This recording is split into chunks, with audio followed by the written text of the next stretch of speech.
category is creatures and monsters, so that it's anything that's pretty much like a non-human character in a movie. And my first pick, I went with an animated character. I wanted to represent like the cute and cuddly kind of version of a creature and monster. And my pick for that is Totoro from My Neighbor Totoro. I still think it's a good chance to represent some animated cinema from some Japanese cinema, some anime in this list. My second represents horror creatures. I think horror has tons of great creatures and monsters, and I think the most iconic horror creature and monster is the xenomorph from Alien. It's practical, it's scary. I think it's very iconic. If you watch the behind the scenes footage of them shooting the xenomorph, you're almost scared just by seeing it in the footage, and it's just like a grainy guy in a costume. And I think that's something that this creatures and monsters category can really lean into is like cool costumes, cool practical effects, that kind of thing. And to go along with that, I have what I think is probably the best practical effect in a creature, and I think that's Jabba the Hutt from Return of the Jedi.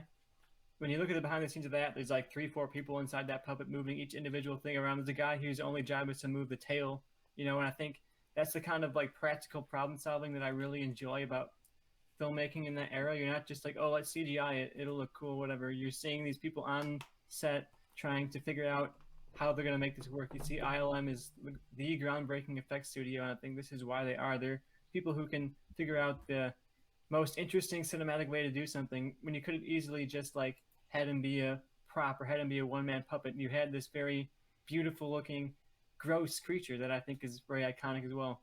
Well, what about Pizza the Hut? Pizza the Hut will Pretty be on good. my fourth spot, my fifth spot.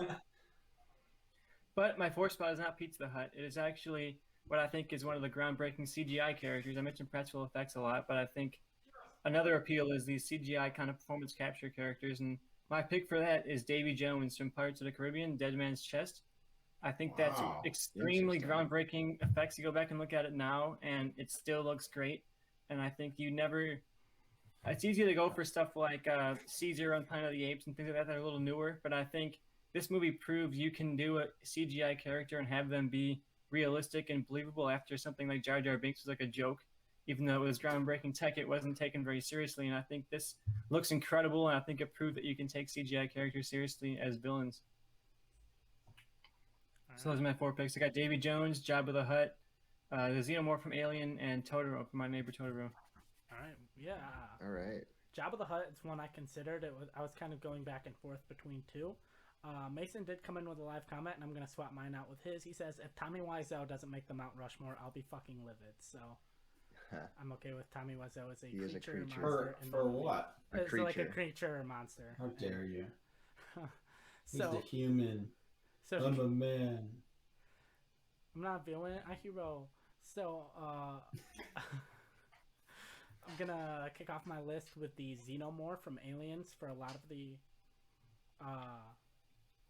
same reasons that Tristan went with it. I wanted to represent the horror. I think and I also used it kind of. I wanted to represent alien creatures in my movie. He was the one with Jabba the Hutt I was going back and forth with. I also wanted to represent like real, actual animals that exist. And so I went with the shark from Jaws. Well, it wasn't an actual shark they used for the movie. It's kind of a shark's real animal. And then I also, like Tristan, wanted to represent the animated creatures, but I went a different direction. He went with Totoro, and I decided to go with Mufasa from The Lion King. I feel like it's a very iconic animated creature. I kind of went back and forth between that and Bambi, but for me personally, I like Mufasa better. And then finally, I had to go with the OG, and I went with Godzilla as kind of the original movie monster. And those are my 4: the Xenomorph, the shark from Jaws, Mufasa, and Godzilla. All right. Well, I will start off with saying 2 of my honorable mentions were Godzilla and King Kong, but I didn't think they counted necessarily because I think of them more as movie monsters, which I think could be our own separate category. So I did not include them on my list, but that's the only reason why I don't have them. So I'm going with obviously the Xenomorph from Alien. That's been mentioned twice already. That one is making our list. I think that's the most iconic horror creature. And I also went with Bruce the Shark from Jaws. I think that's another one that really changed the game for visual effects in the industry. And they nailed it. And it turned out perfectly because they couldn't properly use it. It wasn't working very well. So they couldn't show the shark as much as they wanted to, and it made Jaws such a perfect film. And it showed that adapting to things not working the way you intended can make a film stronger. I also went with another Spielberg film. I went with the T-Rex from Jurassic Park because that was Bruce the Shark but perfected. That was Bruce the Shark, but we're going to do it in the perfect way that I imagined it being the first time around. So I think the T-Rex in Jurassic Park is the perfect one for this. I think that's a good creature. Whether it's CGI or practical, they nail it, and it's effects that have held up almost 20 years later, and they're still better than most of the effects that are coming out now. And then I went with the most iconic one of all time, and I think I'm surprised that no one else had this on the list. Toto from The Wizard of Oz.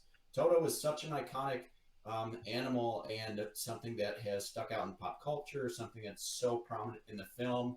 It's an animal that doesn't need dialogue. It's not an animated character that needs to speak like a Bambi or a Dumbo, which could have been on this list, but Toto is just a dog, and they give it personality. You know who Toto is because the film just uses that creature / animal very well, and I think Toto deserves a spot on this Mount Rushmore for being such an iconic animal in the film. Probably the most iconic animal in any film ever made, I would argue. So those are my 4. Bobby, what is your Mount Rushmore? All right, so 2 of mine have been mentioned. I do want to shout out a couple of honorable mentions. I have a No Face from Spirited Away. I was kind of thinking along the same lines as Tristan with Totoro. Chewbacca I considered as a good creature and also kind of one of our main hero characters. Caesar from Planet of the Apes, and Bruce, obviously, from Jaws. I just didn't include him, but because I think, like Johnny said, there was another creature that kind of did the Jaws thing a little better. So to start off with that, yeah, I did have the T-Rex from Jurassic Park. It's one of my favorite movies of all time. They did it amazingly with a combination, like Johnny said, of practical and CGI. It works both ways. It's menacing. It's scary. The roar they created, just the noise they created for that dinosaur that didn't exist before that point, has become iconic. And just it's one of those kind of perfect villain characters that has a kind of a hero turn at the end. And I think it's just Face perfected turn, very baby. well. Yeah, face turn. The other one that's been mentioned by everyone has been the Xenomorph. That's like one of the most iconic creations of all time, one of the scariest creations, and executed perfectly with practical effects. The other thing I wanted to go with something that's not necessarily scary, a little cuter. I went with Gizmo from Gremlins. We had a dog named Gizmo. It's iconic from the times. Everyone kind of knows what it is. It's a cute, fluffy creature that would be a perfect pet unless you feed it after midnight or get it wet.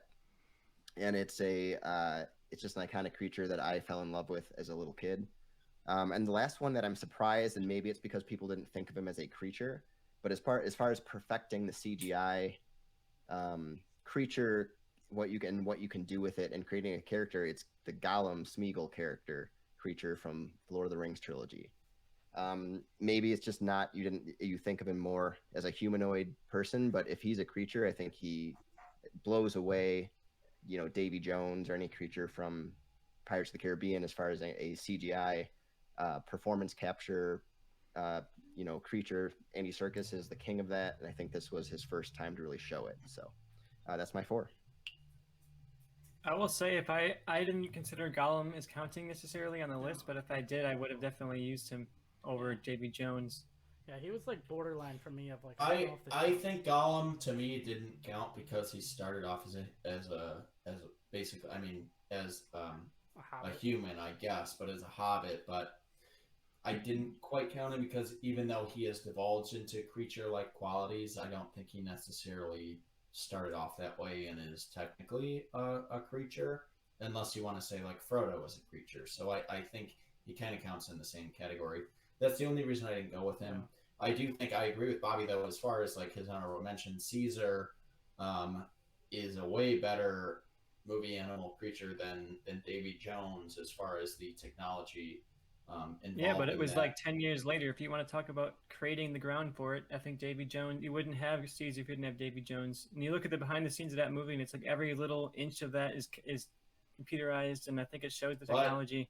I would say that while we're not maybe not counting Gollum, I think the Davy That's what Jones thing is inspired just inspired by Gollum, and then Caesar is also inspired by Gollum. I don't think Caesar was inspired by Davy Jones. It's not like that was the groundbreaking character that really influenced the thing. Like we already talked about motion capture really was influenced by um, uh, Andy Serkis, and I think that started with Lord of the Rings. So I think if you go by influential character in terms of that motion capture, it's Gollum, but I don't necessarily count him. So I'd go Caesar because I think that's just done better than Yeah, Davy Jones. and the only reason, so the character that anyone in the special effects industry kind of says like this showed what you can do with performance capture and visual effects wise, people were like awestruck by it.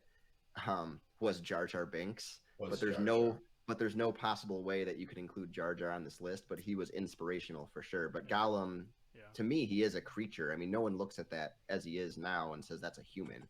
Like, yeah, he might have started as a hobbit, but he's this decrepit little, gray, whatever type of thing. That's like borderline. It wasn't like, oh, this doesn't count. But I was like, so I was like, I didn't put it on my list. Yeah. That's why. My other couple ones that weren't mentioned were sticking with Jurassic Park, the Velociraptors. Mm-hmm. They nailed that, and and then obviously Bambi, Dumbo. Sorry. Wow. Bambi, Dumbo, Simba, any Lion King character, Baloo from the Jungle Book. Like you have all those from Disney, but I think the other one that is a possibility is the Panel Man from Pan's Labyrinth. Really almost made my list. That was such an influential practical effect character in a world of the early to mid 2000s was such a world of CGI that Pan's Labyrinth really brought everyone back to being able to use both and kind of do it well, because you have the CGI fairies, but then you have the practical effects of the Pale Man, and I think Guillermo del Toro kind of nailed that. So that was another one I super considered. But overall, I think obviously we have the Xenomorph. All four of us had the Xenomorph. Yeah. So that's a home run. We have commonality on two others. We have two for Bruce the Shark, and we have two for the T-Rex. I didn't vote for either one, but if I'm gonna break the tie, I think I'd go for the T-Rex. I think that just has a lot of really iconic moments, and I think of that chase scene with the Jeep, and it's like that is just such an incredible feat of effects. And the shark is cool, but I think it's like Johnny said, it's more of like you're working against the effect rather than with it. And I think the T-Rex really showcase like what you can do with these effects. Yeah, the shark, even at the time it came out, people thought it was scary, but when you actually showed the shark, it wasn't even. Shark still looks fake. Yeah, right. It still looks fake. Like they joke about that. I think it, but it's iconic. But I would, if you're gonna include one of those two, it's got to be the T-Rex because they had to shoot around the shark.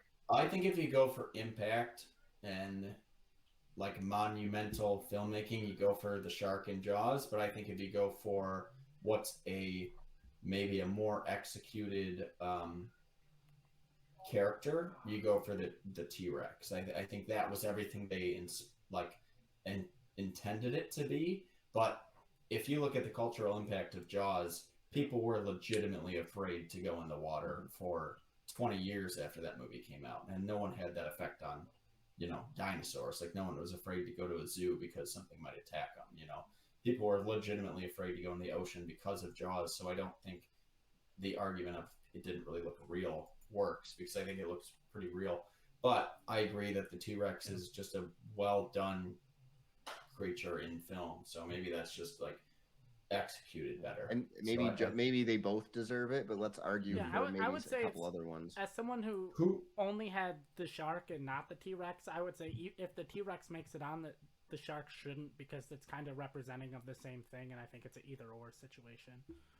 And I do think that T-Rex has a lot of iconic moments. You mentioned that heel turn he has at the end, that big roaring scene where the banner falls on him. That's like one of the biggest iconic shots of a movie. I think he has the iconography of the shark as well. It's just done a little bit better. I think so, but I also think that like if we look at what else has made these lists, And I feel like if you Nothing else has been on multiple lists. The only other one that has been on 2 lists is the shark in Jaws. You have, other than that, you have Gizmo, you have Gollum, which, if we count Gollum, I think he makes the list. Yeah. So that's more up for the debate of do we count him or not? Because if we do, he definitely deserves it. We have Godzilla, which I don't think counts because I think that is more of a monster, which I think is different than like a creature / animal. That's my only thing there. We have Mufasa, which no one else had, but I do think in that same movie you could argue Simba or Pumbaa or Timon, and Mufasa. I think there may and Scar. I think there I may would be almost too many. argue animal that if we wanted to have an animated animal, I would almost argue the animal that no one had, and go with like Bambi as like the original kind of animated animal. Bambi or Dumbo, you could go with those. Those are both in my honorable mentions. I could see that. And then I want to argue Tristan's that off the board of.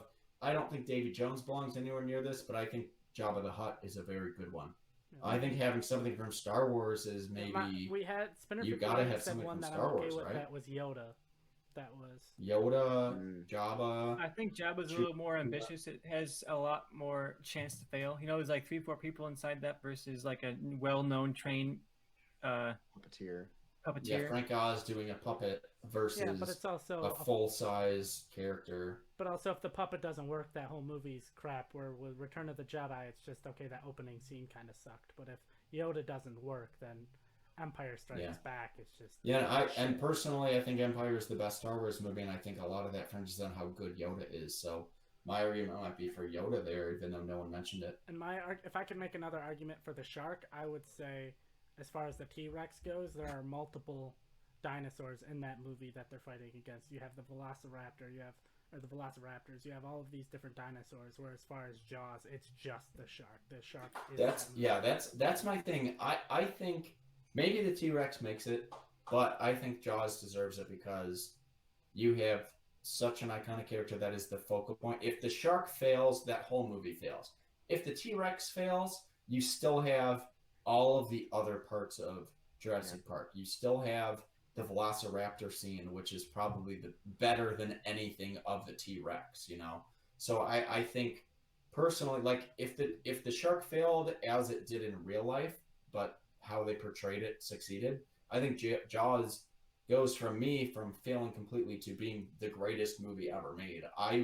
Personally, I don't think we can have a Mount Rushmore without Bruce the Shark. I don't think that's possible. I think he is as iconic as the Xenomorph. I think as we've argued about it, I think even though they were kind of similar concepts, I think they both should be on the list. I think so too. They're both so iconic. I mean, even though they're done in similar ways, and maybe the T-Rex is a better executed version, but again, you don't have the T-Rex type of impact without Jaws, but there was such a big step forward in creatures from the whole Jurassic Park movie in general, and the T-Rex is the epitome of that. So I think they both should be on there. Yeah, and I agree, just because if you look at Jurassic Park, you have nothing else that came before it that matched the CGI quality. And if you think of Jaws, you have nothing else that matched just the practical quality. You have nothing that was before Star Wars. That was, basically the only thing that you could compare to Jaws before that was claymation characters. They never did anything like Bruce the Shark before, and they nailed it. So I think those two, yes, they're by the same director, but I think both of those deserve to be on Mount Rushmore. Yeah, the more he talks about it, I kind of start to agree. Sure, it's the same director, but we had more than one John Williams theme on there. I think a really good filmmaker is a really good filmmaker, and I think it's sad to knock off some of the stuff. I do think that we should have some animation representation on here. I think Totoro is a significantly iconic character. I think it also shows that when you make a creature and monster, it doesn't have to be grounded in practical reality. It can just be this weird kind of creature. Something like Totoro, something like even Jabba the Hutt, I think really shows the potential of creatures and monsters. You're not just it's a shark, or it's, I guess Xenomorph has that too, but I just think the appeal of creature and monster is you can get beyond the limitations of practical reality. You can do something that's just unfathomable to the normal human eye. Yeah. So my vote for the last one would either be, I think Totoro kind of gets off the list because while I love that movie and while a lot of people who follow Studio Ghibli love that movie, I think they're playing more iconic creatures in Spirited Away, and that's the much more influential Studio Ghibli movie. I think that kind of hurts it.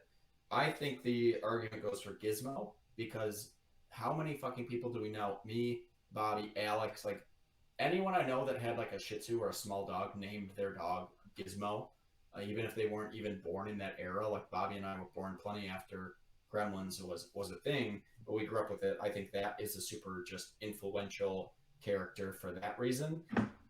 Or I would go Jabba the Hutt, which was on Tristan's list because it was something again we've never seen before. We've never seen a full body, kind of animatronic, but more like people moving the tail, like Tristan mentioned. We've seen puppets, we've seen Yoda work. Like before, you could have told me that was going to work if it was Frank Oz, but Jabba the Hutt was a risk.